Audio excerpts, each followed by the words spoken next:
What's up, everybody? Hello, and welcome to Rolling with Ruel. My name's Ruel Gaviola. I will be your host tonight, and it's a different type of episode. Normally, I stream board game plays here, but I wanted to do a little reading. Besides board games, I love books. I love to read, and honestly, the last 2, maybe 3 years, I haven't read as much as I normally do, and it's just one of those things. You get busy with work, life happens, and unfortunately, books went to the wayside. But I'd like to start something new, and in honor of it being Friday, and with The Mandalorian just coming out, I figured, hey, it's Force Friday, right? It is Force Friday. We're going to read a book, and actually, I have a book. You can see the cover right there. I've got it there. Star Wars, The High Republic, A Test of Courage. This is a new book that's geared towards middle school age students, and it's basically the new part of Star Wars that's coming out early next year, actually next month already. It is available for pre-order now. I'm going to drop a link. I think I know how to do this now. Do I? Uh-oh, did it work? Star Wars books. The link show up? No. Okay, maybe it's Star Wars book. I don't know. I thought I did this last night. Let me see. Star Wars book. There it is. Hey. Yeah, you can pre-order Star Wars The High Republic, A Test of Courage now over there on the site. I want to shout out to Amanda Panda, our chat moderator as always. Slackfish is in the house too. Thank you, Slackfish. And I think Mrs. Gav is in the house too. It's a real chill stream, folks. No board games today. I'm just going to read excerpts, or actually an excerpt from the book here, Test of Courage. Probably like the prologue or whatever. They took off the embargo the other day, so you can, technically you can review it now, but as far as reading, I don't know if that's like that gray area of how much I can do, but I'm going to do at least the prologue of this. And also, depending on time, I would like to start Chapter 1 of Thrawn. This is one of my favorite characters that wasn't in the movies. He has been shown up in, I believe, Rebels, was it? Or was it the Clone Wars? I forget, in the animated series. Even though, as much as I love Star Wars, I really haven't watched much of the animated series. They just didn't jibe with me for whatever reason. I guess I'm so old school. I love the movies. But I also enjoy reading the books. And one of the books that I really enjoy was this one, Thrawn. One of the best bad guys in the entire series, in my opinion. And also, I want to let y'all know, please, I've watched The Mandalorian, the finale. Please, no spoilers. I should have made like a little thing here, no spoilers. Is there a way to, there's really no way to do like no spoilers. Or actually, how about this? Followers only chat. If I click on that, followers only chat. Does that work? So only people who follow can chat? Is that right, man? I don't know what I'm doing here. So maybe hopefully, I don't know if that'll help things, but yeah, no spoilers. Thank you, Amanda. So yeah, please, folks, I mean, again, I love the finale. I stayed up till midnight last night. The funny thing is, stayed up till midnight, started watching it, was so into it, and I totally fell asleep. So I woke up this morning, probably around 7:30, and immediately put it on and just watched it. Absolutely loved it. William Wilson in the house. Hi, thanks for joining us, William. We're just talking about Alex. Yes, thank you. He was a Chewbacca the whole time. Yeah, spoiler alert, he was Chewbacca.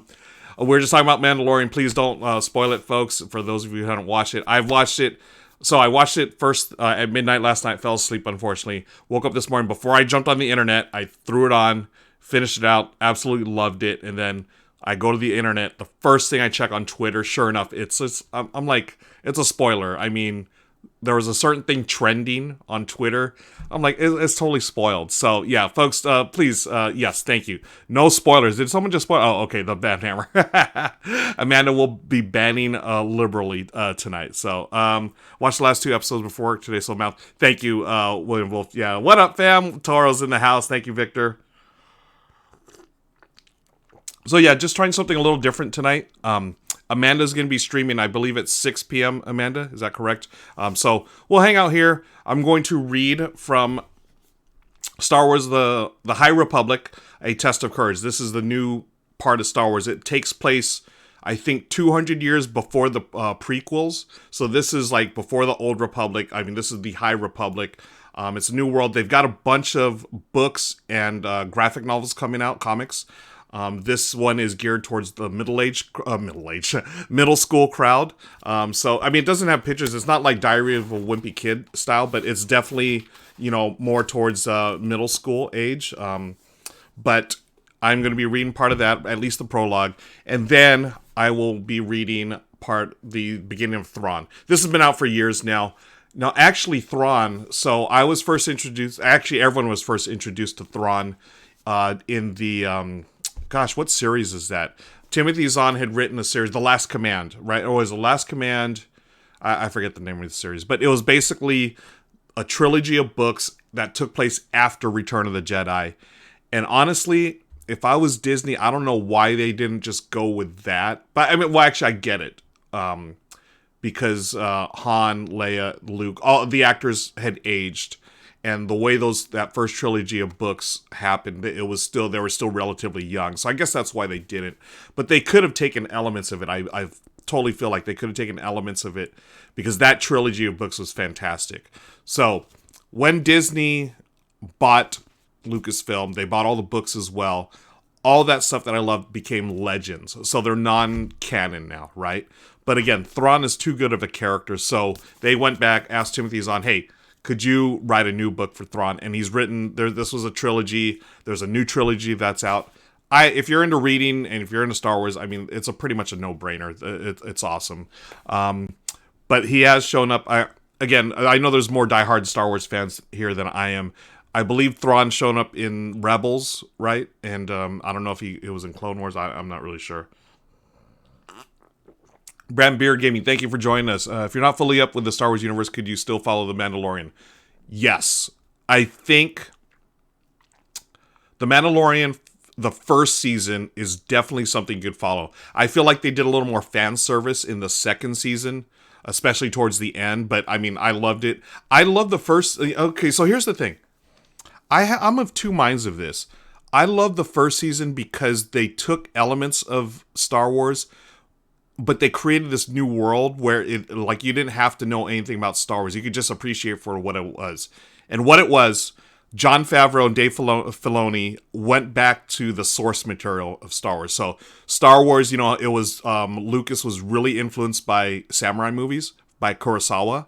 And they not only did they go back to that, they actually went a little deeper, which I really appreciated. They went back to stuff like, if you read comics like Lone Wolf and Cub, that is basically the first season right there, okay? And I mean, if you haven't seen, sorry, spoilers, but I won't spoil any particular details, but it's very, very like samurai, sort of like, Man with No Name, like you got the Clint Eastwood later on, that type of thing. I would highly recommend it for that. It's got a very Western type feel. The second season is definitely more fan service, but I think you could do it. Bram Beard Game, thank you. Let's see. Alex says middle-aged middle schoolers are the worst, aren't they? Though. You just want to get the chat pause. What is this chat thing here? Oh, okay. Yeah, the Easter eggs. Thank you, Amanda. That's exactly it. The first Star Wars movie Alex ever saw was the first one of the latest trilogy. What was happening? What quality of the Star Wars universe do you find most captivating? Or is it at this point mostly nostalgia? That's a great point, Slackfish. The nostalgia's there, of course. I mean, I grew up on those first three movies. That was my jam. And that was part of the reason why the final trilogy of movies was so disappointing. Because what I wanted, and I think I'm different than other fans, like, I wanted them to move away from Han, Luke, and Leia, like, completely. And maybe like a little reference here or there in the new trilogy, but I mean, I get it. Disney, it's a business, and J.J. Abrams, for what it was, he did a fantastic job of capturing the feel in Force Awakens. That was the feel, the nostalgia of the first three movies, but at the same time, the plot was basically a recycle of the first movie, right, with some new elements. I mean, that was a bummer. I actually like the second one. Again, I know that's the most controversial one with fans because I liked it because they tried something different, and Rian Johnson completely flipped the script on a lot of things Star Wars, and I like that. I wanted to see this whole franchise move forward. Given that he screwed up big time with what's his name? Finn. Finn's character to me was one of the most captivating in the first or the episode 7. I mean, you have a stormtrooper that is going good. Like, I mean, that to me is that was the most captivating thing. I get it, raise the Jedi. Spoiler alert, raise the Jedi and so forth. But Rian Johnson did something really cool where instead of having to stick with the Skywalker lineage, why not make it someone outside of that? And Disney freaked out. They listened to the fanboys and fangirls that were freaking out, and so they had JJ come in and like retcon everything, which I thought was the dumbest move ever. Again, for what it was, episode 9, I mean, it was a lot of feel-good stuff. I mean, I'm never going to not like Lando. I mean, you put Lando on the screen, I'm like, yeah, Lando. But, I mean, it is what it is. Well, I take them for what they are. I'm not one of the huge fanboys. I just enjoy the universe. So while the movies might not have gone in the directions that I wanted, they were still, yeah, agreed. And that's the thing. Like, I'm not going to hate on them. Give me just a second here. Collected Camels in the house. Hey, how's it going? Good to see you, friend. I'm enjoying my... Oh, by the way, stream stacks. I know this is a different type of stream, but let me know what you're eating or drinking. I've got my Earl Grey hot cup of tea with honey and lemon, as always. Garamond the Grouch is in the house. Hi, thanks for joining us. We're talking Star Wars. I was just ranting, or not ranting. I was just talking about, Star Wars and how much I love it. We're talking about the last trilogy here. And anyways, I thought JJ chickened out for that. And maybe it was a director from Disney. They didn't like what Rian Johnson did. They told JJ to get back into it. But it was just, like, when you're watching a movie and you're retconning as you're going, it's like, come on. I mean, I retcon in board games, that's fine. But not in a movie, please. Yeah. William Wilscott's Monster Energy. I cut out caffeine for a few months, but it always ropes me back in. Yeah. Monster's no joke. I was hooked on those for a little while. They need a stronger leadership. Thank you. Collected Camel, 100% need a stronger leadership for the sequel trilogy. And I feel like if they would have just given the keys of the franchise to Dave Filoni and Jon Favreau, boom, everything would have been okay. But you know what? I was just texting my brothers this. We were talking. We had this huge, not huge, but we had this discussion over text about how if I'm okay with The Mandalorian because it more than made up. Well, I don't say more, but it made up for a lot of the mistakes that were made in the final trilogy. Alex says most of my Star Wars knowledge just comes through osmosis, but I have to say the Star Wars land at Disneyland is pretty cool. I need to go to Star Wars land. I was too late to the boat, obviously, now that the pandemic's ruined everything. Slivers, hi, thanks for joining us. And Sir Bear, there's Slivers. What it do, baby boo. That's always my favorite. I hated Last Jedi, but if Rian Johnson wrote the entire trilogy, it would have been a lot tighter. Yeah, and that's the thing. I understand. A lot of people didn't like it. I liked it because, again, I saw what Rian Johnson was doing. And it was flying in the face of a lot of fan stuff, and I was okay with it. I'm like, yo, that's what I wanted through the whole thing. Now, I didn't want to, like, just, spit and trash everything that happened before, but I wanted Disney to push the story forward, push the narrative forward. Let's get away from the Skywalkers, which is, they're great now. They had 6 movies. Let's move on, but it is what it is, and, you love it or hate it. I mean, again, it's Star Wars. I was talking to my brother. So one of his children, my nephew, loved the sequel trilogy, and I will never be one of the. Well, I won't be one of those. I'm not gonna say I will never because maybe in my youth I might have been, but I won't be a gatekeeper. I've learned that as long as you get in the whole thing, like William Wolf was saying, you enjoy it for what it is, and I'm happy that my nephew loves those movies. And I took my youngest niece, to the final movie, Rise of Skywalker, which I liked. I didn't love, whatever. But on second and third viewings, again, you're going to watch, Star Wars fans, you just watch movies countless times. They're much worse. It was much worse than I remembered. But my niece loved it. And I love the fact that she loved it. We got to hang out. That was like an uncle-niece bonding moment. I love that. She got to see the 501st Legion. There's a bunch of people, in cosplay there. Got to see the droids, from the, I forget what they're called, but the club that does all the R2-D2s. and just her eyes lit up, and then we watched the movie and she was so into it, and I'm like, that's the next generation, and I'm okay with that. Whether you like the prequels, no comment, you like the OG original trilogy, you like the sequels, you like the Rebels, Clone Wars, whatever, it's such a wonderful universe again, and whatever it takes to get you into it, I'm okay with it. Let me check the comments here. Cerberus, the movies were fine, I guess. I was saddened by the extended universe being canned. They had some awesome stories. Agreed. And we just, Sir Beresworth, what was the first trilogy? So I'm going to read some of Thrawn tonight. What was the original? I know the last book was was it Last Command? Maybe you know this. There's 3 books, and I forget the names. They're in the shelf in the other room, but I don't want to drink there. Alex drank blue milk. I heard it was actually pretty good. And it wasn't like, was it milk, or was it like some kind of like fruity drink or something? Game Jedi 84, thank you for joining us. Yeah, Eclectic Camel agreed again. Finn got ripped off. I love the character Finn.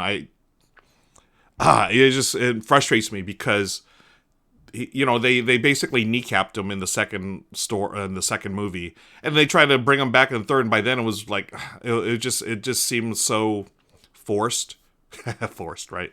Again, and the character Rose, she was great, and you just dumped her in the third movie. Like she didn't do a thing. She just like sat in the base, like so many bad decisions. Okay. Haha, say what you want about the new trilogy. At least we can all agree about how bad the prequels are. Yeah, thank you. And that's the thing, like, it's so hard for me because I have friends. Now, obviously, they're younger than me, my board gaming friends, and they grew up on the prequels. And they'll tell me how Star Wars doesn't hold up. And I don't like, I can't. I can't. And I get it. I tell them it's a generational thing, I feel, at this point.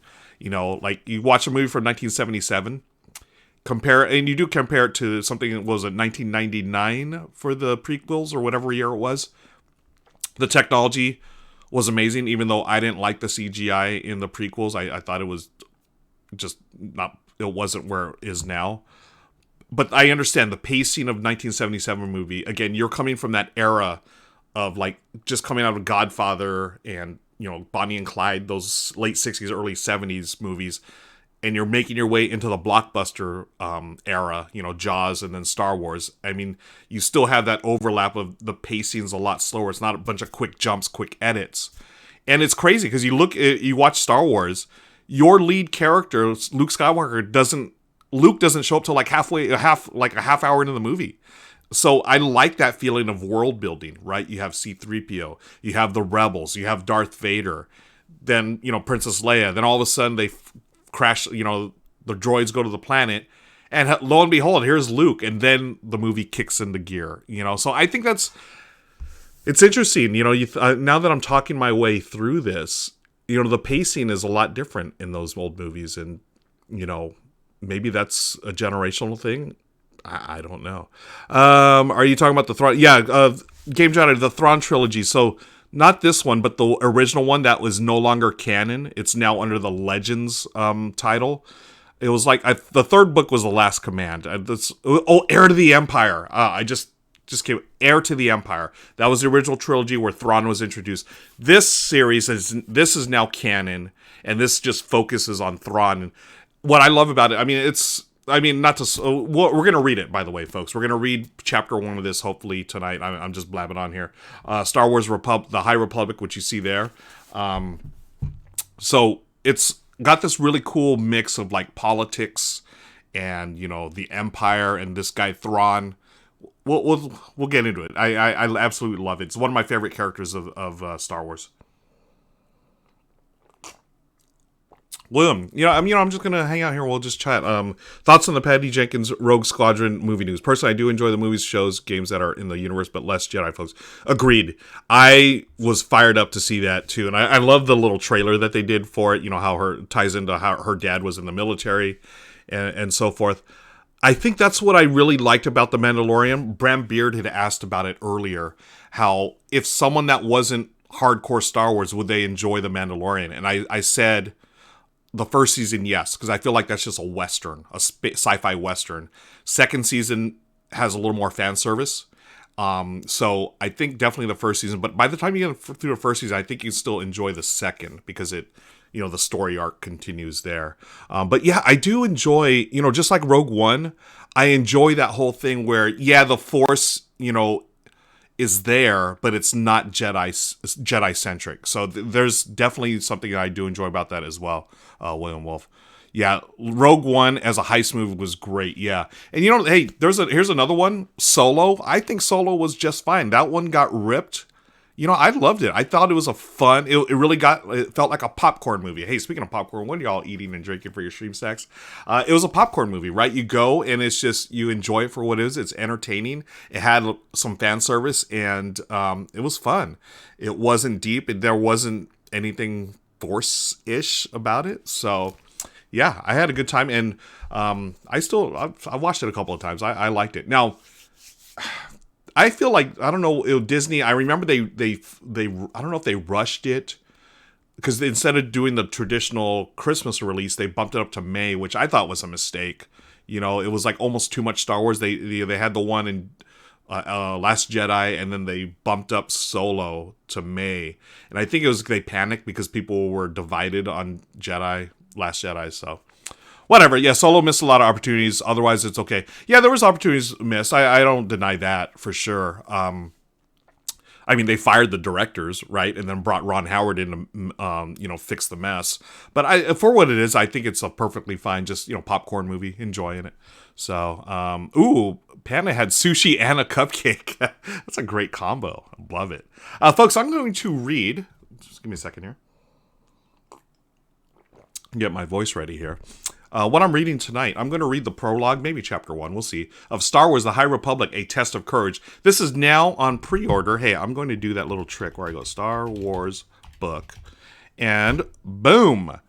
You can pre-order it now. I want to thank my friends over there at Disney Books for sending this over, this advanced copy. It is on pre-order. It comes out, I believe, January 6th. Don't quote me on that. Just click on the link and make sure. Click on the link and check out the info there. I want to thank Slackfish for the hydrate. Thank you. And speaking of the Force, let's use the Force to... All right. So I'm going to move my mic here. I'm going to adjust. So I've got this here. There's the cover of the book here. Yeah, Alex, please put on your jammies. And if you have a glass of warm milk, enjoy. Just going to read. And y'all, thanks again for hanging out. Much appreciated. We are reading Star Wars The High Republic, A Test of Courage by Justina Ireland. She's written some other Star Wars books. Can't think of them off the top of my head, but hang out and enjoy, friends.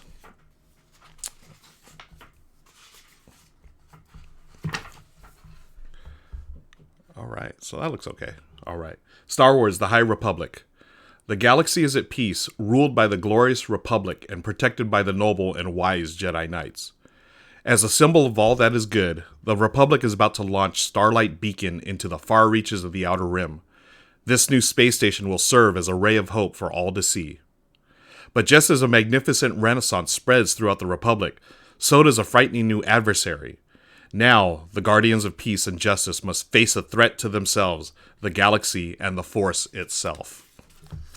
There's the timeline, and y'all know, like, in my mind, I've got the 20th Century Fox, little theme, and then the John Williams theme right there. Thank you, Slackfish, Lando's Luck, Sparkly Resistance. Nice. Book releases are always on a Tuesday. Oh, interesting. Okay. All right, here we go with the prologue. Clineth Da... I'm going to move my mic. Let's put this over here. Okay. All right. Clineth Da carefully landed the stolen cargo hauler on the edge of the dock, while her partner, Gwishy, searched the nearby compartments for the ship manifest. Taking things from the weak was a great way to live, but occasionally it came with its share of hassles, like when dopey officials made life difficult. Normally, Clineth didn't worry about such things. As a human woman in a galaxy full of much stronger species, she could handle herself, but they were supposed to be keeping a low profile, and that meant blasting people was unfortunately out of the question. Are they going to ask for any official documents? Clyneth asked, pushing her shock of magenta hair out of her face. She caught a reflection in the gleam of a side panel. She looked nothing like she was used to. She had removed all her piercings and covered her strike markings, the tattoos that told other Nihil about her crew and her career as a pirate, with the coveralls she wore, but she was not about to change her hair. She was still Nihil. I guess that's how you say it, Nihil. Is it Nihil or Nihil? I'll go with Nihil. She was still Nihil, even when she was pretending to be something else. After a moment, she reached into her pocket and threaded her silver wire around and through the holes in her bottom lip. That was a little better, less odd. This far out, they shouldn't care, the male Aquilish said, his weak command of basic making the words sound especially snarly. The Republic doesn't regulate this part of the galaxy, yet. Like Clyneth, Gwishy wore simple coveralls, his strike markings covered, all but the nasty scar on the right side of his face where he'd taken a blaster bolt to one of his eyes. That still gleamed blue, a jagged line bisecting his bottom right eye and terminating at his tusk. The ink had been added to the still healing wound to show that even though he'd taken a grievous injury, the person responsible was no longer around to repeat the mistake. The Nihil repaid all their wrongs threefold. Clyneth grabbed both her blaster and her knives, because in stealthy situations, knives were sometimes the better option, placing them in her toolbox. Gwishy grabbed his own blaster, plus his face mask, and a canister of Ovax gas, which he placed into his toolkit along with the rest of his gear. The gas would be necessary to incapacitate the mechanics on board the Steady Wing, a luxury liner they had followed to Port Hailcap, a remote outpost on the edge of the Dalan sector. The plan was simple. They had been told to board the Steady Wing and sabotage it so that no one on board was left alive. The ship was scheduled to pick up someone important to the Republic on Hailcap, and the Nihil needed to let the galaxy know that they were not welcome in this part of the galaxy. Not now, not ever. The Republic was bad for business. Before disembarking, Clyneth went back and grabbed one more blaster, small enough to tuck into the top of her boot. Sometimes things went wrong and people got hurt. That was Clyneth's favorite part. There was a short walk through thick jungle, the marblewood trees large and covered in blue moss, before the busy docking station came into view. Clyneth had purposely chosen an out-of-the-way landing space to allow her and Gwishy to enter undetected. The last thing they needed was too many people asking questions. Manifest or not, less attention was better. "That's it right there," Gwishy said, pointing to an enormous ship that took up most of the landing yard. The thing was easily 10 times the size of the cargo hauler they'd stolen, and Clyneth felt a tendril of fear sneak through her as she considered that. "How in the 7 Ganetian moons are we supposed to destroy that?" she asked. Gwishy sighed. "From the inside. You're Nihil. Act like it and stop worrying." "I'm not," Clyneth said. She had no problem with the mission. It just felt more serious than her previous jobs, like she'd been promoted. And if this job was successful, she surely would be. She'd rise within the Nihil, maybe even report directly to Kassav himself. Clyneth and Gwishy were close to the ship, and she grinned with anticipation. Everyone would be talking about the destruction of the Steady Wing. "I'm excited. This is going to be monumental. I'm just sad we don't get to smash anything." Gwishy watched her with unblinking eyes. "Come on, let's go." The port was teeming with people from many different systems. As the last stop before some of the most dangerous uncharted regions in the galaxy, Port Hailcap, like other ports on the edge of what was considered civilized space, was a place for ships to refuel and for people to catch up on news from back home and relax before spending time in a cramped ship. A large landing area stocked with supplies and surrounded by a ring of shops, it was just like most of the outposts Clyneth had been to, with the exception of the giant marblewood trees that were visible in the distance, stabbing the violet sky with their green crowns. Humans, Trandoshians, Pantarans, and more weaved among one another in a throng, moving their way to the various shops lining the outside edge of the landing zone. Clyneth saw a sign advertising gambling down a far hall, and her hands itched. It had been a while since she'd had a chance to play Rikestra, a popular dice game, but she had more pressing issues than a game of chance. Clyneth and Gwishy made their way up the boarding ramp to the steady wing. The Republic guards standing at the top of the walkway were laughing over something and paid the pirates no mind as they walked past. They blended in perfectly with the other mechanics walking on and off the luxury liner. Once they were in the ship proper, Gwishy slapped Clyneth on the back. "Too easy," he said, and he was right. They walked through the hallway, and Clyneth felt a familiar anger rising deep in her middle. It was a grand ship with beautiful golden floors and silver walls that featured a flower-patterned screen that shifted its design every few seconds. She tried to imagine what it would be like to stay on such a fine ship. She couldn't, and that made her angrier than anything else. She couldn't wait to destroy the steady wing and watch its beauty fracture in the emptiness of space. Clyneth followed Gwishy, stopping when he pointed to a plaque on the side of the hallway.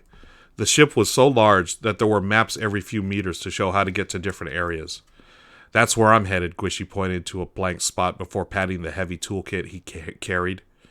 "I'm going to leave everyone a few surprises. You go and make sure the escape pods aren't any good either. The last thing we want is survivors.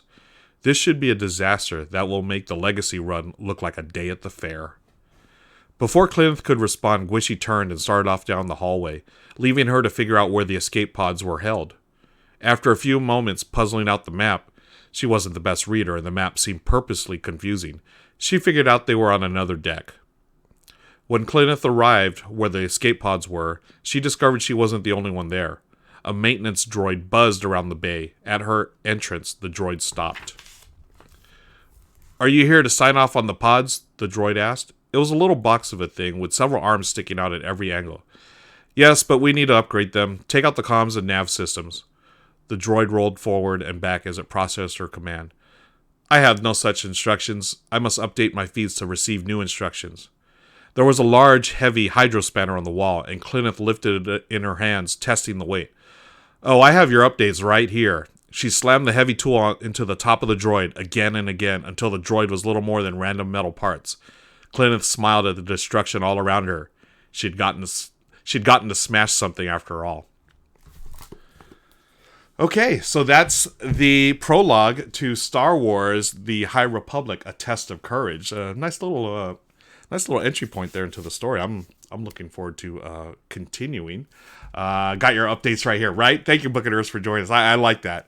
So again, this is geared towards the middle school crowd, but I'm already hooked, folks. I'm all into it. Okay. So, so what we're doing, folks, I've just given you a quick preview of a little sneak peek of Star Wars: The High Republic. I am also going to be reading, let me see if I can do this right. Where is... That's gone. Hello! We are also going to be reading Chapter 1 of Star Wars Thrawn by Timothy Zahn. Ooh, snap, more like Sass Wars, am I right? Yeah, and I think that plays well into the the middle-aged crowd, right? A little sassiness there. So, thank you again for joining us, friends. It is Force Friday. This is Ruel Reads. My name is Ruel Gaviola. Normally, I stream board games here on Twitch, but wanted to do something a little different. Thanks to my friends over there at Disney Books for sending over the Star Wars: The High Republic, which is now available for pre-order. I will put a link here because I'm learning how to do all the things here, thanks to Amanda's help. Stockfish says, "How is it that for the past 90 streams, Ruel uses a force wipe, and now that he's reading stars, we get nothing?" You know, that's how it is. Just for Slackfish. Whoop! There it is, my friend. Another one. Yeah. All right. So let's read Star Wars Thrawn by Timothy Zahn. And this is I love the Star Wars books where, they all start like this, right? A long time ago in a galaxy far, far away. And that just immediately, I think of that dark screen in the theater. It's quiet. There's no sound. Then all of a sudden you get that boom, the blare of, I'm not going to hum it. I don't want to get any copyright strikes, but y'all can hum the Star Wars theme, the fanfare and everything. Oh, so good. So this is Thrawn. We're going to get through chapter 1, see how my voice holds up. And Then we're going to raid Amanda. Amanda's going to be streaming at 6 o'clock. She's, let us know what you're playing, Amanda. I don't know if I forgot what it was. But anyways, yeah. January 5th, the Star Wars: A High Republic comes out. I want to thank Slackfish for that date. And, yeah. We are going to be reading Thrawn, friends. Chapter 1. I'm going to move my tea here. I'm going to get a little comfortable for this one. Let me see how many pages this is. So, Chapter 1... I don't know if we're going to get through all of Chapter 1. So I would like to raid Amanda at 6 when she goes live. So, we'll get through Chapter 1 and we'll raid Amanda. Thank you again for hanging out, folks. Much appreciated. Okay. Chapter 1 of Thrawn.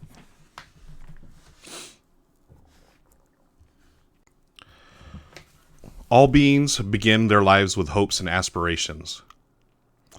Among these aspirations is the desire that there will be a straight path to those goals. It is seldom so, perhaps never. Sometimes the turns are of one's own volition, as one's thoughts and goals change over time. But more often the turns are mandated by outside forces. It was so with me. The memory is vivid, unsullied by age. The 5 admirals rising from their chairs as I am escorted into the chamber. The decision of the ascendancy has been made, and they are here to deliver it. None of them is happy with the decisions. I can read that in their faces. But they are officers and servants of the Chiss, and they will carry out their orders. Protocol alone demands that.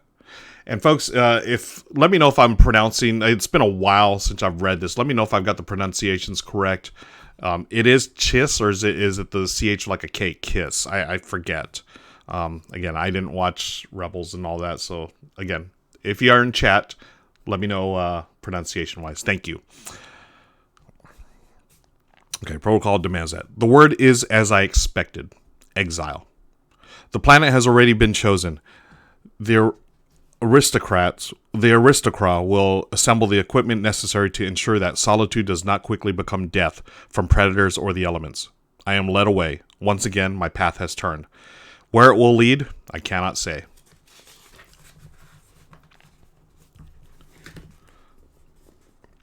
The hut was small, apparently made from local materials, situated in the center of the forest clearing. Surrounding it were 8 tall rectangular boxes with 2 distinct sets of markings. So this, Captain Voss Park said, is what you brought me all the way down from the Strikefast to see? Yes, Captain, I did, Colonel Mosh Bear said sourly. Turns out we may have a problem. You see those markings? Of course, Park said. Bogolan script, isn't it? It's Bogolan script, but not Bogolanese, Barris said. The translator droids can't make top or bottom of it, and the 2 power generators behind the hut don't match any Imperial designs. Standing to the side, watching his captain and the Strikefast senior troop commander discuss the mysterious sediment they've found on this unnamed world, Cadet First Class Eli Vanto tried to make himself as inconspicuous as possible, and wondered what he was doing here.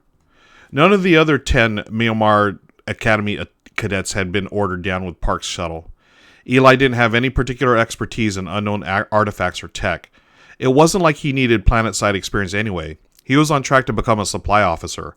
There was no reason he could think of why he'd been singled out this way. Cadet Vanto, Barris said. Eli wrenched his mind back from his musings. Yes, Colonel? The droid said there are half a dozen trade languages out here that use Bogolan script. You are an expert on obscure local languages, he gestured to the crates. So? Eli moved closer, wincing a little. So that was why he was here. He'd grown up on the planet Lacera in this part of wild space, pressed up against the so-called unknown regions. His family's shipping company worked mostly in and around their homeworld, but they did enough business in the unknown regions that Eli had picked up proficiency in several of the local trade languages. But that hardly made him an expert. It could be a variant of Sai-Bisti, sir, he said.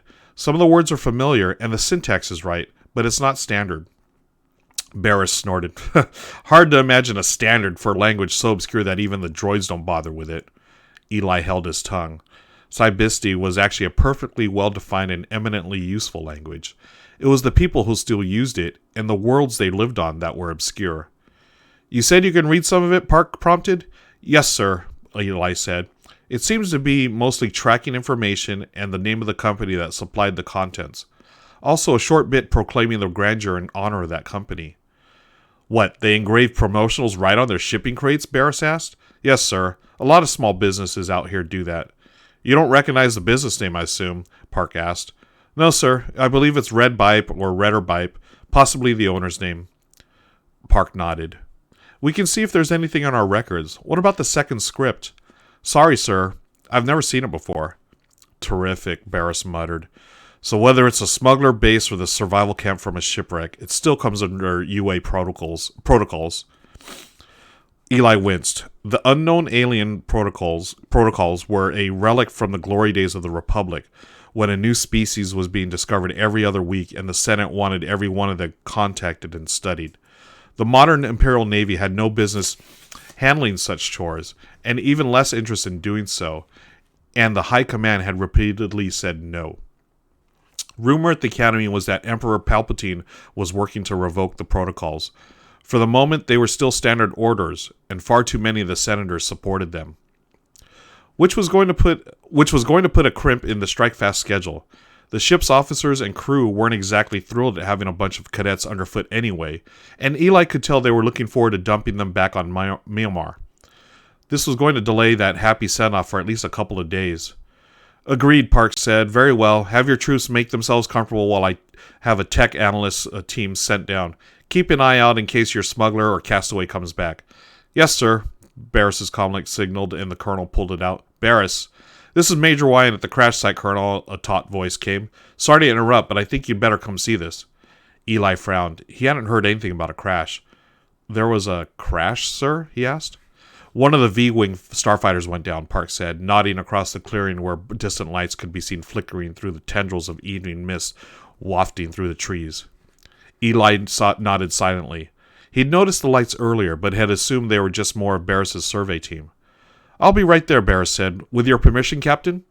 Go ahead, Park said. I'll stay here with Cadet Vanto and see what else he can tell us about the writing on these crates. Eli had gone through nearly all of it when Barris and a black uniformed, black-helmeted Navy trooper returned carrying a V-Wings pilot's flight suit. A flight suit stuffed with grass, leaves, and strange-smelling red berries. What is this? Park demanded. This is what we found near the crash site, Barris said grimly as they set the suit on the ground in front of the captain. The body's gone, nothing left but this. This, he waved his hand. Scarecrow, Eli murmured. Park sent him a sharp look. Is this something you'd people do out here? Some farmers still use scarecrows to keep birds out of their crops, Eli said, his face warming. You people. Park was letting his core world prejudices peek out. They're also used in festivals and parades. Park looked back at Barris. Have you looked for the pilot? Not yet, sir, Barris said. I've ordered a troop perimeter set up around the settlement, and I'm having another platoon of troopers sent down. Good, Park said. Once they're here, expand your search and find the body. Yes, sir, Barris said. We might want to wait until morning, though. Your soldiers afraid of the dark? No, sir, Barris said stiffly. It's just that we also found this V-Wing survival pack. The blaster, spare power packs, and concussion grenades are missing. Park's lip twitched. Primitives with weapons. Wonderful. Very well. Search until dark, then resume in the morning. We can keep the search going all night if you'd like. Park shook his head. Hard enough to navigate unfamiliar terrain in the dark. I've seen too many night patrols get disoriented and start jumping or shooting at one another, and the mist you've got rolling in will just make it worse. We'll keep aerial surveillance going, but your troopers would be better to stay in camp until daybreak. Yes, sir, Barris said. Maybe whoever took the grenades will be considerate enough to blow themselves to pieces before they get to us. Perhaps. Park looked up at the darkening sky. I'll head back to the ship and arrange for a wider starfighter cover pattern. He lowered his gaze to Eli. Cadet, you'll stay here with Colonel Barris's team. Study the settlement and see if there are any more inscriptions. The sooner we can learn everything we can, the sooner we can leave. All right, quick tea break. Amanda's playing King Domino. Oh, yeah, Amanda is joined by Stella from Meeple University. Is that correct, Amanda? It's great. Sir Bearsworth, I vote that we get to Ruel to be contributor reading Ruel about. Thank you, Sir Bearsworth. You are my favorite, my friend. Cheers to you. Okay. Silver Medal Tavern's in the house. Hi, friend. Thanks for joining us. Reading a little Star Wars tonight in honor of Force Friday. Oh, you know what? I totally forgot. Oh, Jarby Gaming. Thank you for redeeming these stretch points, folks. Oh, much appreciated. Yeah, cool book. I totally forgot. I had my Baby Yoda knit cap here. I'll throw this on for the rest of the read here. Unless it gets too hot. It's a little warm in the studio tonight. But Baby Yoda knit cap. Thanks to my cousin for sending it out. Much appreciated. Knitted it a few months ago for me. Okay. Let's continue, folks. Thank you, Silver Medal Tavern, by the way, for listening. Appreciate it. We're in Chapter 1 of Star Wars Thrawn. It was nearly full dark by the time Barris's men finished creating their perimeter. The tech team had set up an examination table protected by a transparent weather canopy where they could study the grass and leaves they'd taken from the flight suit. They'd started their work when Major Wyan and his search party returned empty-handed from the forest. So they hadn't found the V-Wing's pilot body. Still, there were no indications of wounded or dead among his team either. With grenades and a blaster in the hands of primitives or a castaway of unknown species, Eli was privately willing to call it a draw. So that's what was in the flight suit, Wyan asked, walking over to where Barris was watching as the two techs spread out the scarecrow's stuffing. Yes, Barris said. The breeze momentarily shifted direction, and Eli caught a whiff of an odd aroma he'd smelled earlier. Probably from some of the berries the techs had crushed for analysis. So far it seems to be just local flora. Maybe the whole thing was some kind of religious ritual. And without warning there came the flash and thundercrack of an explosion from behind them. "Cover!" Barris shouted, spinning around, dropping to one knee as he hauled out his blaster. Eli hit the ground behind one of the big crates, then peeked cautiously around its side. Halfway to the edge of the clearing, a patch of grass was smoldering with the afterburn of the explosion.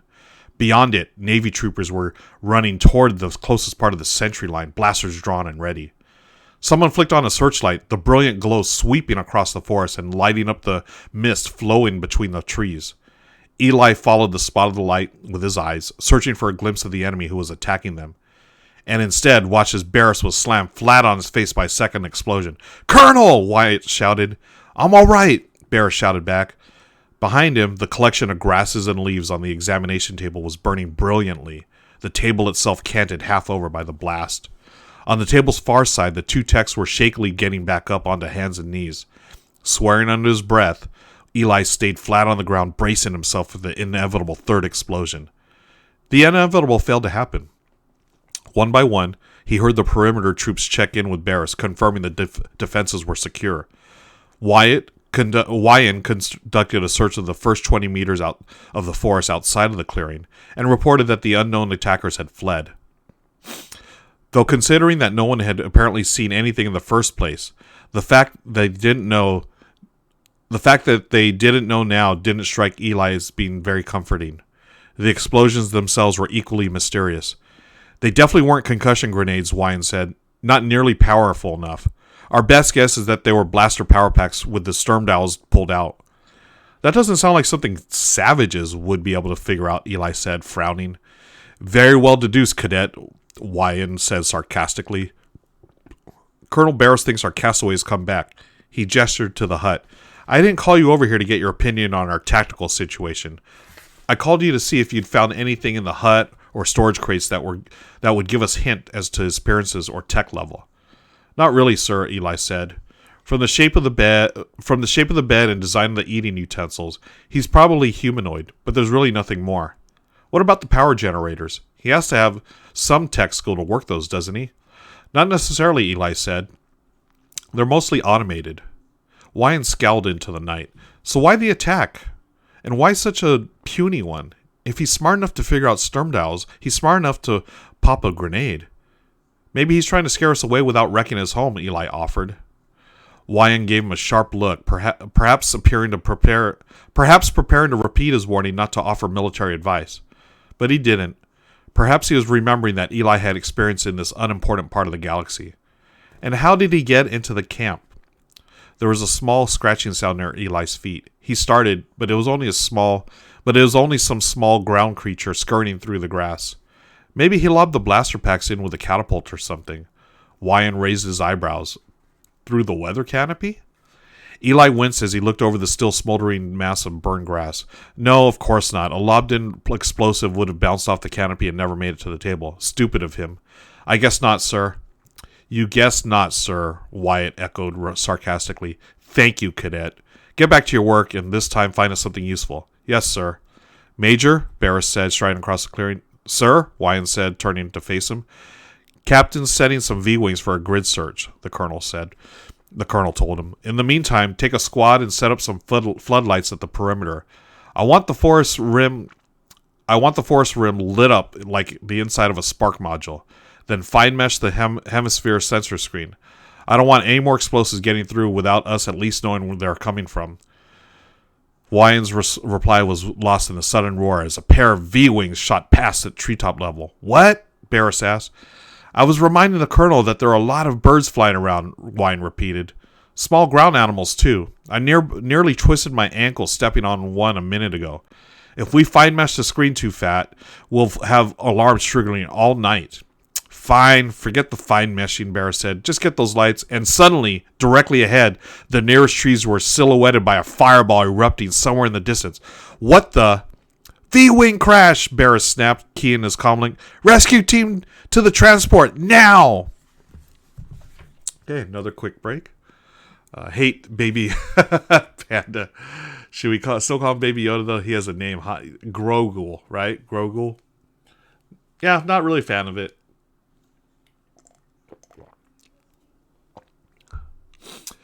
Griffdog, hi everyone, just getting in the chat, was over watching a live playthrough on YouTube. Hey Griffdog, thanks for joining us. Yeah, just reading a book right now. We're reading Star Wars Thrawn. Thank you for the hydrate.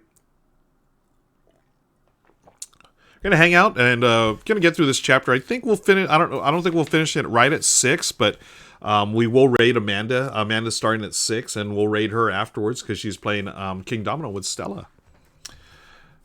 Let's continue, shall we? Metal Silvermount. Now I want to play Imperial Assault Row. Ooh. Silver Metal Tavern. That is a good idea, I think. Yeah, maybe we could do that. I haven't played on Steam, but let's message each other. Message or whisper me, please. I'm gonna continue. Okay. At least this time the pilot's body hadn't been taken. Unfortunately, his blaster power packs and concussion grenades had, and the rumors and speculations were flying. Eli was out of most of the quiet discussions, working as he was in the castaway's hut. But every now and then, one of the techs would come in to collect something to analyze. They were usually eager to talk, to lay out their own thoughts and pretend they didn't have any fears. But they did. So did Eli. The floodlights blazing away at the edge of the forest had succeeded in warding off further attacks, but the masses of insects and nightbirds the glow attracted were almost unnerving. The V-wings flying overhead gave an illusion of safety and protection. But Eli tensed every time one went past, wondering if that would be the next one to be knocked out of the sky.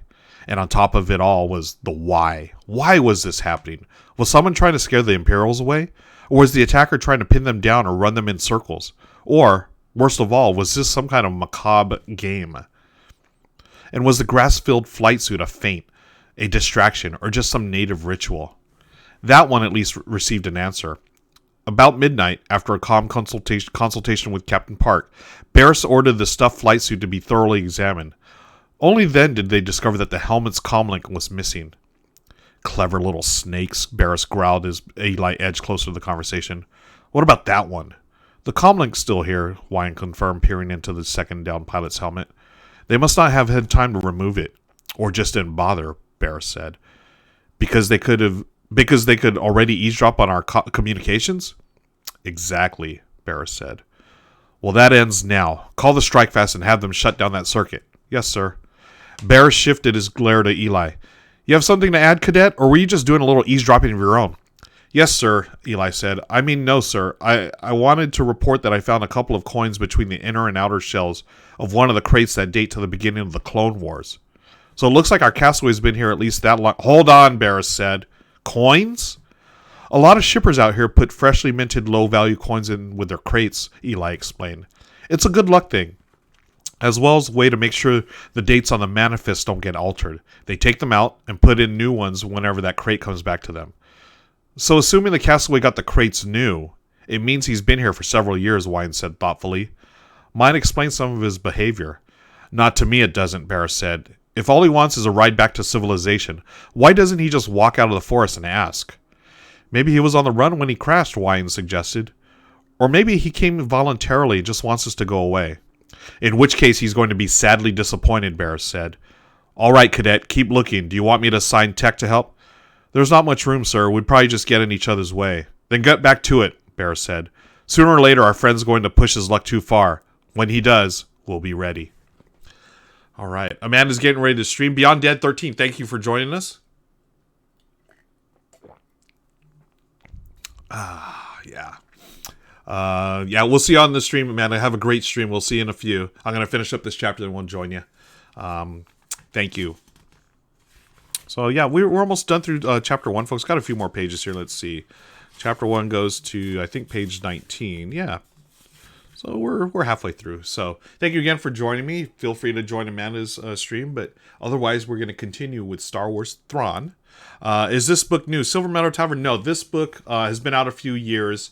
Thrawn, it's a trilogy that came out, I want to say a few years, at least 4 years ago, 3 or 4 years ago. And then there's actually a new trilogy as well, Thrawn Ascendancy, that is, I think just started this September or August. I forget.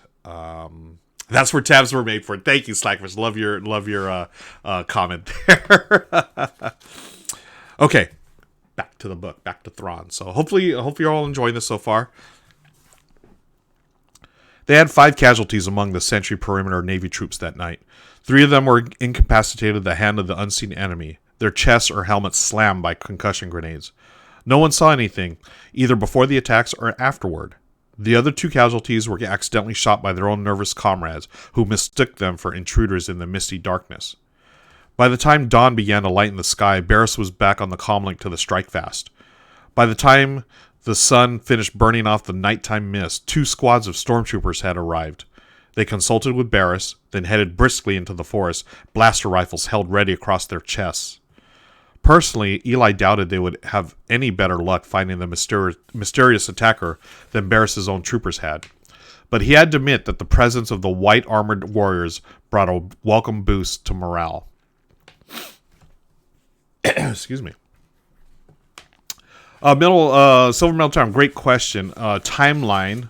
So, we are here. Thrawn takes place right after Revenge of the Sith, Episode 3. Before the Rebels TV series, before Rogue One, and before New Hope. So Thrawn is happening right after Revenge of the Sith. So Lord Vader has been created, right? And then we've got a few books, 1, 2, 3 books, and then the Thrawn book. So that's a great question. Yeah, that's where we are in the timeline. They're right there, folks. Bring it right there. Awesome. Yeah, I really like all those Star Wars books. They have the timeline and all the books here. Again, these are all the books that are canon now. All the books that were released before Disney took over were relegated to the Legends line. So it's like, not official canon, but this is canon as far as we're concerned. Book of Nerds back, painting minis and watching streams. Oh, nice. Thanks, Book of Nerds. Okay. What are we at here? Oh, okay. He was taking apart the last crate to look for more marker coins when he heard a soft but pervasive screech erupt from somewhere outside the hut, followed instantly by shouts and curses. A general alert? Snatching out his comlink, he keyed it on. And just as he keyed it off, holding... I had a feeling that was going to happen. Okay, there it is. Team Dead camera, folks. And just as quickly he keyed it off, holding it as far away from himself as he could, as the screech from outside exploded in his ears. Someone was jamming their comlinks. Full alert! He heard Barris bellow from across the clearing. All troopers, full alert! Major Wyan, where are you? Eli hurried around the side of the hut, nearly getting bowled over by a Navy trooper heading toward the perimeter. The woman's face was ashy under her heavy black helmet, her expression grim, her uniform splattered with dust. Eli came within sight of Barris just as Wyan reached him. All comlink channels are out, sir, Wyan reported. I know, Barris snarled. Enough is enough. There are 18 stormtroopers beating the bushes out there. Send some Navy troopers to recall them. We're pulling out. We're leaving, sir? You have an objection? No, sir, but what about that? Wyan jerked a thumb at the hut. The protocols require us to study it. Barris glared at the hut for a couple of seconds. Then his face cleared. But they don't require us to study But they don't require us to study it here, he said. We'll take it with us. Wyan's jaw dropped. To the strike fast? Why not? Barris said, as if still thinking it through. There's plenty of room in the transport for all of it. Tell the techs to break out the heavy repulsor lifts and get busy. Wyan threw a considerably less than enthusiastic look at the settlement. Yes, sir. And tell them to move it, Barris called after Wyan and the major hurried away. The only reason to jam our comlinks is if he's getting ready to launch a major attack. Eli pressed himself close to the hut, but as he looked around the edge of the forest, he couldn't see any lurking enemies out there. But then, none of them ever had. 3 minutes later, a squad of grim-faced troopers and techs arrived at the encampment and began attaching repulsor lift hoists to the generators and storage crates. One of the techs stayed with Eli as the others began transferring their prizes to the transport, the two of them studying the hut's exterior and figuring out where to attach the hoists in order to keep the building intact. They were still discussing the procedure when the first of the stormtroopers began to reemerge from the forest in response to Barris's orders. The jamming continued as the rest of the troops filtered into the encampment, turning to face the forest and in defensive formation for the attack they all knew was coming. Only it didn't. Barris's stipulated half hour ended with the encampment packed aboard the transport, leaving the entire group ready to leave. Except for one small hitch, one of the 18 stormtroopers was missing. What do you mean missing? Barris demanded in a voice that carried across the entire clearing as 3 of the stormtroopers headed purposefully into the forest again. How does a stormtrooper go missing? I don't know, sir, Wyan said, looking around. But you're right. The sooner we get out of here, the better. Damn right I'm right, Barris said. That's it, Major. Get the techs aboard the transport with your troopers following in standard rearguard formation. What about the stormtroopers? Wyan asked. They've got their own troop carrier, Barris said. They can stay behind and beat the bushes to their heart's content. We'll leave as soon as everyone is on board. Eli didn't wait to hear more. Barris's order hadn't specifically mentioned him, but he was more tech than trooper. Close enough. He turned towards the transport and paused. One of the stormtroopers was standing rigid guard just outside the hatchway, his weapon held ready across his chest. If he took exception to Barris's order abandoning him and his companions, without twitch or warning, the stormtrooper abruptly dissolved in a violent explosion. Eli was flat on the ground in an instant. Alert! He heard someone shout, the voice distorted by the ringing in his ears. A handful of troopers were charging toward the forest, but Eli couldn't tell if they were an actual trail or just hoping to randomly catch their attacker. He looked back at the transport, his breath caught in his throat. The smoke of the explosion was clearing away, revealing that the ship itself had sustained only minor damage. Mostly cosmetic, nothing that should interfere with flight operation or hull integrity. The stormtrooper's armor, no longer pristine white, was scattered in bits and pieces in a small radius around the spot where the man had been standing. The armor was all there.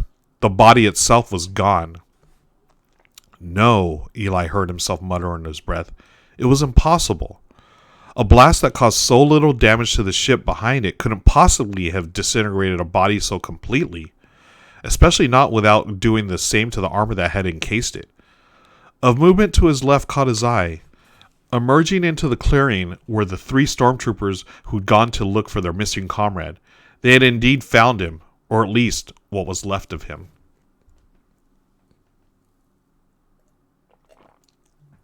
Okay. Book of Nerds is working on a robot. Nice. Always good to see John working on his minis. If you've never seen John's minis painted, check out his Instagram. That's how I was introduced to his amazing painting skills. John, looking forward to seeing what you're finishing there, friend. Okay, we've got a couple more pages, then we're going to go raid Amanda. This is Star Wars Thrawn from Timothy Zahn. Eli had half expected the transport and troop carrier would be attacked as they lifted into the sky, but no missiles, laser pulses, or catapulted grenades followed them up. Soon, to his relief, they were safe in the strike-fast hangar bay. Captain Park was waiting beside the transport's hatch as the men filed out. "Colonel," he said, nodding gravely as Barris emerged behind Eli, I don't recall giving you permission to leave your position. No, sir, you didn't, Barris said, and Eli had no trouble hearing the wariness in his voice. But I was the commander on the scene. I did what I deemed best. Yes, Park murmured. Eli looked back over his shoulder to see the captain shift his gaze from Barris to the transport itself.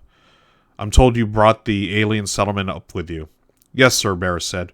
Everything that was there, right down to the dirt. I can put the techs back to work on it whenever you want. There's no hurry, Bark said. You'll accompany me back to my office. Everyone else is to report for debriefing. He turned to face the line of techs and Navy troopers, and his eyes fell on Eli. Quickly, Eli twisted his head back around. Eavesdropping on officers was very bad form. Hopefully Park hadn't noticed. Unfortunately, he had. Cadet Vanto?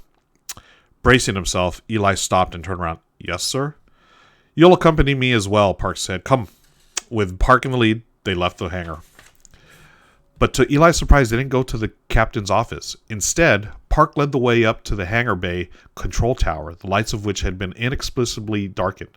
Sir? Barris asked as Park stepped to the observation window. An experiment, Colonel. Park gestured to the man at the control board. Everyone out? Good. Dim the lights in the bay. Barris stepped to Park's side as the lights outside the observation window faded to nighttime levels. Cautiously, trying to stay as inconspicuous as possible while still getting a good look, Eli eased to a spot just behind Park on his other side. The transport and troop carrier were prominently visible directly below. Beyond them, at the other end of the bay, were 3 Zeta-class shuttles and a Harbinger courier ship. What sort of experiment? Barris asked. The testing of a theory, Park said. Make yourself comfortable, Colonel. Cadet. We may be here a while. They'd been there nearly 2 hours when a shadowy, human-shaped figure emerged stealthily from the transport. Silently, it slipped across the darkened hangar bay toward the other ships, taking advantage of the sparse cover along the way. Who is that? Barris asked, leaning a little closer to the transparistile divider. Unless I'm mistaken, that's the source of your troubles down on the surface, Park said with obvious satisfaction. I believe that's the castaway whose home you invaded. Eli blinked, frowned. One man? One man? Barris apparently didn't believe it either. That's impossible, sir, he protested. Those attacks couldn't have been the work of a single person. He must have had some help. Well, we'll wait a moment and see if anyone joins him, Park said. No one did. The shadowy figure moved across the floor to the other ships, where it paused for a moment as if considering. Then, deliberately, it stepped to the door of the middle Zeta shuttle and slipped inside. It appears he was indeed alone, Park said, pulling out his comlink. He's in the middle Zeta. All weapons unstunned. I want him alive and unharmed. Get some water here.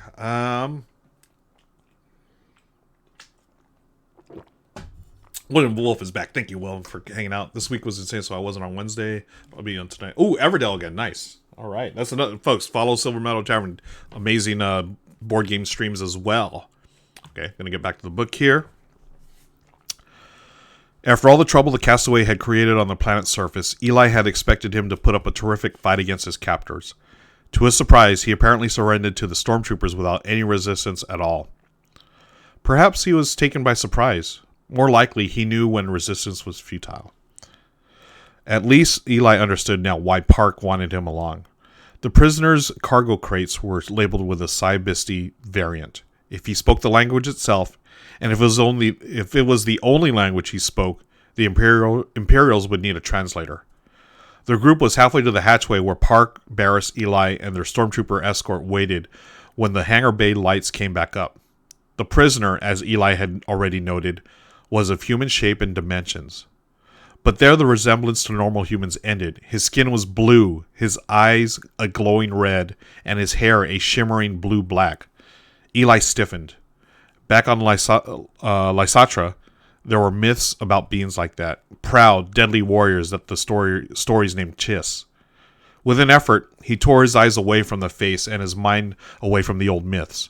The prisoner was dressed in what appeared to be skins and furs, apparently sewn together from the indigenous animals of the forest where he'd been living.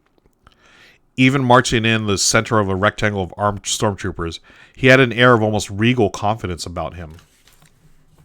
Confidence. That was definitely part of the stories. The stormtroopers brought him to within a few meters of Park and nudged him to a halt. "Welcome aboard the Venator Star Destroyer Strikefast," the captain said. "Do you speak Basic?" For a moment, the alien seemed to be studying him. "Or would Cybisti be better?" Eli added in that language. Barris threw a glare at him, and Eli winced. Again, stupid. He should have waited for orders. The prisoner, too, was gazing at him, though his expression seemed more thoughtful than angry. Captain Park, for his part, only had eyes for the prisoner. "You asked him whether he spoke Cybisti, I assume." "Yes, sir," Eli said. "My apologies, Captain. I just thought the stories all say that the Chiss use Cybisti in their..." "The what?" Parks asked. "The Chiss," Eli said, feeling his face warming. "They're well, they've always been thought of a wild space myth." "Have they now?" Parks said, eyeing the prisoner. "It would appear they're a bit more substantial than that." "But I interrupted. You were saying?" "Just that in the stories the Chiss use by Cybisti in their dealings with us." "As you also use that language with us," the prisoner said calmly in Cybisti. Eli twitched. The prisoner had answered in Cybisti, but he'd responded to a comment that Eli had made in Basic. "Do you understand Basic?" he asked in Cybisti. "I understand some," the Chiss answered in the same language, "but I'm more comfortable with this one." Eli nodded. "He says he understands some Basic, but is more comfortable with Cybisti." "I see," Park said. "Very well. I'm Captain Park, commander of the ship. What's your name?" Eli opened his mouth to translate. "No." Park stopped him with an upraised hand. "You can translate his answers, but I want to see how much Basic he understands. Your name, please."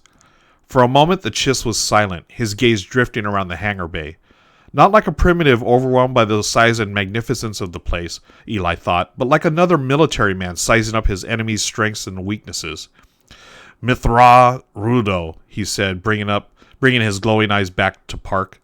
But I believe it would be easier for you to call me Thrawn." Okay, friends, that is the Force. That is Chapter 1 of Thrawn by Timothy Zahn. Hope you all enjoyed that. Thank you for hanging out. I appreciate it. I know this is a little different than what I usually do here, but again, I said this at the beginning of the stream. I want to read more, and I think it's sort of cool to hang out with y'all while I read. And I'm a Star Wars geek too, as you can tell. I'm gonna take this off. It's super hot here. But yeah, as a Star Wars fan, just loving it. Stockfish says, "Just let me know when the audiobook is coming out. If there's anyone out there, I am available for hire." Let's check his comment of the week. Was it say? Okay, cool. Thanks, Grift. I appreciate it. Yeah. So, folks, go watch The Mandalorian if you have Disney Plus. I want to do another. Next week, I'm going to continue Star Wars Thrawn. I think, is it Christmas next year? I'm not going to stream on Christmas, but I'll put it up on the socials the next time I do some reading. I'm not going to continue. I did a brief bit of Star Wars: The High Republic, A Test of Courage. I won't be continuing. That was just a little sample. Please check that out if you can. Excuse me. Now, also, I'm going to see if I can do this right. Whoops. If you're so inclined, please, I have a Patreon. I really appreciate the support, all of your support for hanging out here. And if you're so inclined, if your budget allows it to, I'd appreciate the support on Patreon as well. I'm gearing up, so I've been sort of trying to slow things down this month, not stream as much because I starting on New Year's Eve, actually, going to be doing a lot of streaming into the new year. So the Brothers Murph had talked about on their stream the other day. We are doing another event. The official announcement is going to be on Monday, but we are doing a New Year's Eve event again, sort of like our last one where we did the Tabletop Live Network. So there's a bunch of streamers and we raid each other. Last time it was 12 hours straight. This time, 18 hours straight. We've got a couple of new streamers. They will be announced on Monday. So we're doing 9 channels that are going to raid each other throughout the day. New Year's Eve. We're going to be able to celebrate New Year's Eve throughout the day. Different time zones, right? I got a new follower, Introvert Mo. Thank you for following. Just give me a second here. Where is that thing? Here it is. Introvert Mo, thank you for following. If you've never been here on the channel before, my name's Ruel Gaviola. Normally I play board games. Tonight was a Ruel Reads night where I, just read something.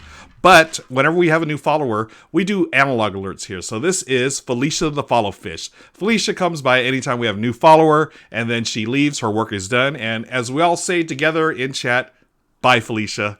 Thanks, Introvert Mode. Appreciate you following. Much appreciated. Yeah, there's all the bye Felicias. Love it.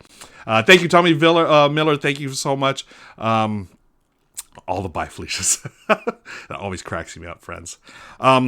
So next time we get together for this Ruel Reads, I will continue Thrawn Chapter 2, and I want to talk about The Mandalorian. Now, you're going to have plenty of time to watch it before then. Please, let's talk about it, because, I mean, this last final episode, lots to talk about, and the entire series as well. We'll talk about Mandalorian, we'll hang out, we'll do stream snacks, all the good stuff. I'm going to be back tomorrow, though.